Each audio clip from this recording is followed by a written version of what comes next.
Ito ang ginagawa ko sa aking buhok para smooth at shiny. Wow! At may pinakulo akong tubig. Ilagay natin yung bowl sa pinakulong tubig para matutunaw yung coconut oil kasi natulog yon hanggang sa matutunaw yon. At lagyan natin ng lemon. Isang lemon ay tama na. I-mix natin.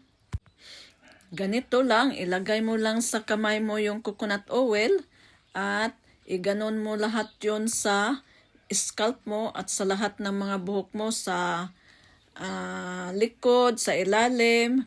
I-overnight natin ito, lagyan natin ng pangtali, huwag nating itali ng very tight para makahinga naman. At bukas, basain na natin ito.